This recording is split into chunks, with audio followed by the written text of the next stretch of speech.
Pirgje me mbeturina, bimësi e tharë dhe një investim që duket se nuk është finalizuar. Kjo është pamja që ofron në këtë fund gushti parku i ri urban në zonën e Spitalës, pranë shkollës Demokracia. Vendi në hapësirave të gjelbra, plot bar dhe bime pemë dekorative që dukeshin aq bukur në fotot e projektit, e ka zënë bimësia që po thahet për një pikë uji. Pak më tej, mes shtigjeve të mbushura me çakull, që gjarpërojnë përgjatë gjatësisë së kanalit të mbyllur, mbin tubat që janë lënë mbi tokë të pasistemuar. Nuk dihet nëse investimi i Fondit Shqiptar të Zhvillimit quhet i mbyllur në këtë hapësirë urbane të lagjes numër 15, por banorët që shpresonin se do të bëhej një park me këndë lojrash, terrene sportive, zona pushimi për të moshuarit e të tjerë, kanë mbetur të zhgënjur. E shfotu gjitha i material aty dhe gjë nuk u bë. U nis me ato pamjet e bukur aty, thamë ne do bëjmë mrekullie, do na lozën kalamaj, do na kënaqen.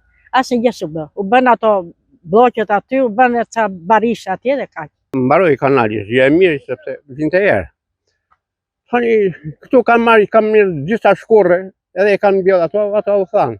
Pisleku mas, gjuna, gjithë këto bifestime nuk po përdoret siç duhet, e kupton. Nuk po japin atë rezultatin e mirë, që të ketë lezet një gjë e re që bënë. As nuk ka përfunduar. Shikoj rrugën e shtrojmë në copa për faqe të zezësh. Një tavolim ping-pongu që duket aq këndshëm në foto, në realitet duket si e hedhur aty mes çakullit dhe e paaft të kryej funksionin e saj.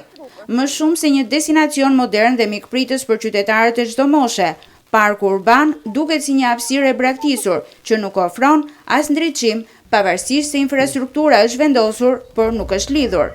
Poçat janë thyer, nuk e di si kanë para asnjë të ndezura. Ndriçim ka natën këtu? Akoma se kanë vendos. Çfarë ju kanë thënë për sa i përket ndriçimit? Do e vendos. Me mbylljen dhe rehabilitimin e kanalit të ujrave të larta, qyteti do të përfitonte një hapësirë publike prej 1.3 kilometrash, e cila synonte të shndërrohej në një zonë shlodhjeje dhe argëtimi për komunitetin. Por aktualisht investimi i FSHS-s, që ende nuk i është dorëzuar Bashkisë Durrës, duket mjaft larg imazhit të bukur të fotove 3D.